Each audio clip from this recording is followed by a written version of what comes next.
True freedom is when you're your authentic self. And when you're an authentic self, you don't know bondage. The art of realness, that's what sets Ryan Leary's artwork apart. The story behind the story. I think that's really what pushes my art. What narrative has been missed? What narrative is being obliterated? What narrative is not being actually told? This Finneytown grad is no stranger to Cincinnati. Characters from Black Panther have even commissioned her work. It's the soul behind her pieces that seem to capture people's attention. My tagline for my art is very simple. It's obnoxiously large and unapologetically Black. And the reason that I have that as that tagline is that I want people, whoever you are, to have a conversation. You're going to address my presence. You're not going to ignore it. For Ryan, her art is not only a form of expression, but a community responsibility. For me, having an art history degree, walking into different museums and institutions, seeing these large-scale paintings of these folks, of their stories, I'm like, well, where's ours? A conversation or conversations. That's what Ryan wants, a space where people can confront, think, and talk. Ryan says Black-based art is being tucked away in an African wing or displayed only during Black History Month, and that's not enough. We have to break that cycle. There is a breadth of expression within the African diaspora. It's nuances in all of our identities. Why do we keep trying to focus on one particular thing or put it in a box? The series I did was Melanated Gold. I wanted to do an exploration, kind of like, I have this concept when it comes to, unfortunately, to people of the African diaspora, especially in the West, that were hyper visibly invisible. So I started to think about, like, well, let's explore this idea of melanin. What is it about our skin color? You start learning all kinds of things. Learning about history, about science, all through a painting or sculpture. It's a creative optic with a worthwhile story. At one point during slavery, Black bodies were worth more than gold. So the idea of melanated gold is that we were in fact a resource, a mineral, a necessity of value, as long as we were under the service of others. Her love for history and creativity spurred from an early age. My parents never said no to me wanting to learn or explore. And I think that's so imperative for parents to understand. I was about 1 and I started drawing on the wall. Instead of taking me off the wall, they went and got butcher paper and put it on all the walls so I can keep drawing.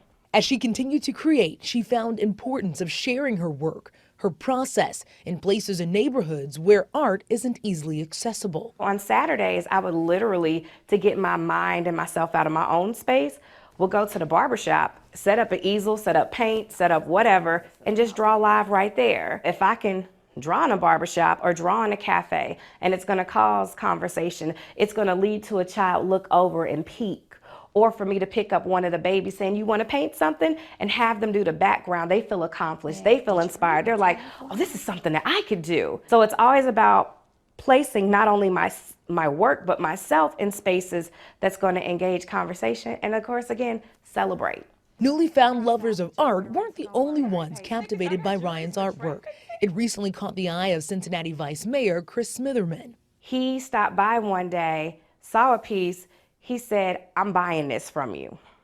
That was on Sunday. Tuesday morning, there was a check and a letter.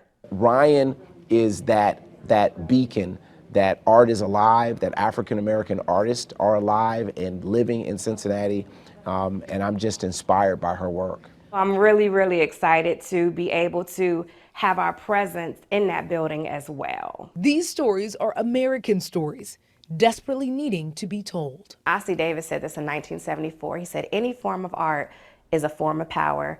It has impact, it can affect change. It not only moves us, it makes us move. How can we come together and collaborate and share those narratives? Where's the common ground? That would be the ideal utopia. And then everyone, you know, is acknowledged and valued. I like when clients let me do a lot of different styles, like creative styles.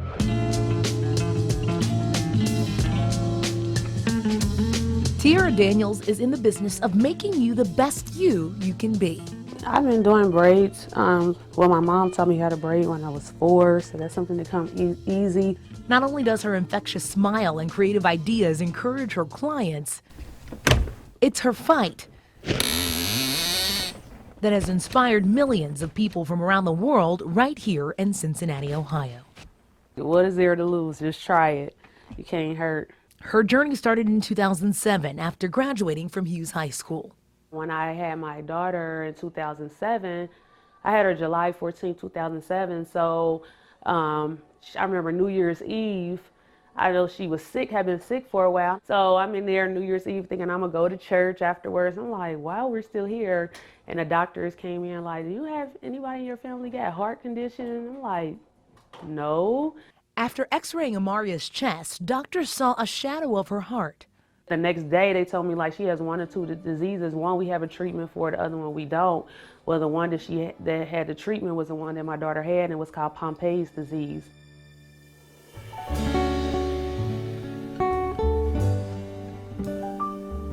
Daniels was told that Pompei's disease is genetic, a 1 in 45,000 chance where you'll meet someone where you're both carriers of that mutated gene that causes the disease. She was told there was a 25% chance your child could have it. She passed away July 1st, 2009, 13 days before her second birthday. She started a foundation, Amaria Daniels Hearts to Pompe disease. Barbecues raise money for families going through the Pompe journey. In 2012, her focus shifted. In January 2012, I started getting sick, which I thought was stomach issues because I couldn't eat or drink, and I just had stomach pains. From stomach pains to gallbladder surgery, she kept having health problem after health problem. Doctors couldn't seem to pinpoint the exact issue. Thinking of Amaria, she continued to fight. Once I got better, August 2012, I started hair school. As her health fluctuated, she had to take breaks from school. She then went to the hospital again. This time was different. They were like, we're going to keep you because we think you have shingles, so we're going to keep you. The second day I woke up, I was paralyzed from under my chest where the nerve pain was on down.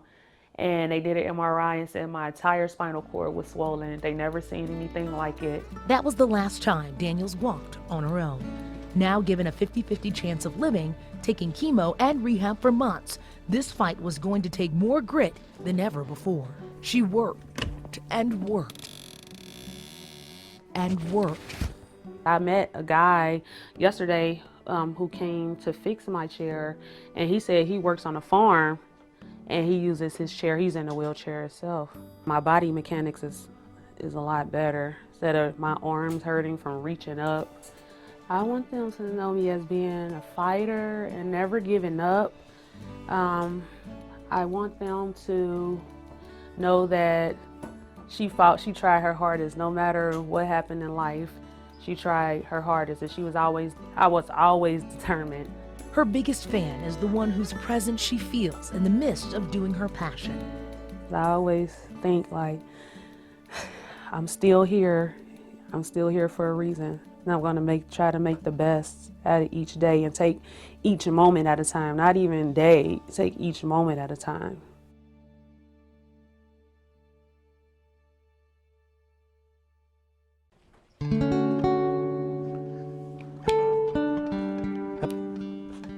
Where you find 2-year-old pit bull Echo, Sit.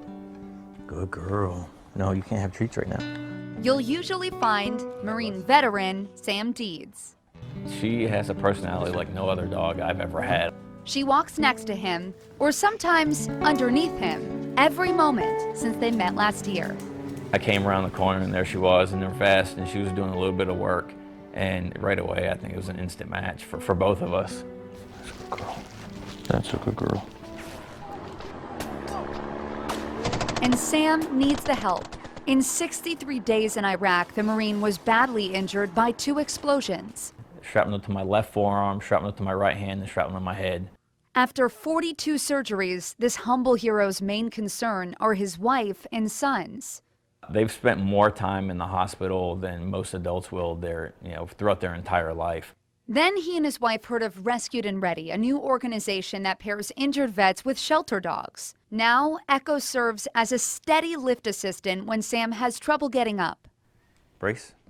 and helps calm him when he has a panic attack.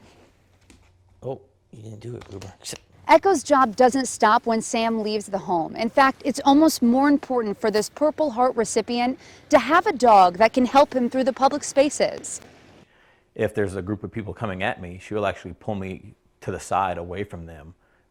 Just naturally she does it. It's not even just something that I don't think was trained. So Echo gives Sam a new lease on life in the same way that Echo got a second chance. She was rescued from a shelter to train for this job. There we go. I know. You have to work at home. Now Echo's training is done. She and Sam are together 24/7. You can put your seatbelt on. And Sam can finally be the father he wants to be to his sons. My boys will be able to have somewhat of a normal life and, go to the aquarium and maybe some ballparks and stuff, but it's going to be a huge help for me and my family. His family, now a little bigger, but still full of love. In Northern Kentucky, Megan Mitchell, WLWT, News 5.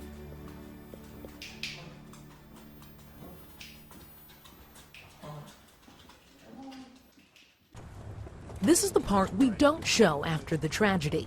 I have buried everyone from 100 years old down to a baby that never got to take his first breath. Donald Jordan Jr.'s family has been a staple for funeral services in Cincinnati and Dayton for more than 6 decades. I can remember when it was uncommon, really, to perform a funeral for anyone under 50 or 60 years old. In these last few months, Jordan has seen the reality of the violence that's claimed very young lives. We had a service not too long ago for a young man who was on the basketball court with his friends, got hit by a stray bullet. The shooting in Dayton in the Oregon district, people going out on a weekend just to enjoy themselves, and 9 people lost their lives. Families impacted more than most could imagine. I would say probably 40% of our families do not have life insurance, which is astronomical. How expensive is it to have a funeral nowadays, especially compared to about 10 years ago? Well, according to the National Funeral Directors Association, the average cost of a funeral is going to be around $7,500. It's a sobering reality that Jordan says should prevent more tragedies from happening. A funeral I was at not long ago for a young man that was killed by gun violence. One of his friends was standing at the casket crying. Another family member that I could hear talking to him and said to him, "Go ahead and touch him. This is real. He's not getting back up." Jordan hopes the unnecessary pain behind these doors becomes less frequent. In Middletown, Alexis Rogers, WLWT, News 5.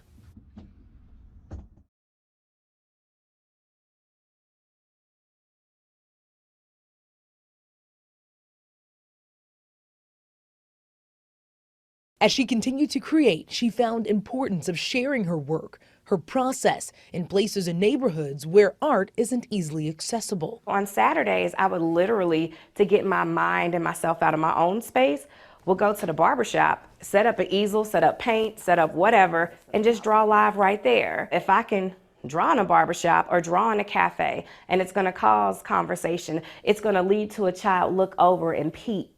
Or for me to pick up one of the babies saying, "You want to paint something?"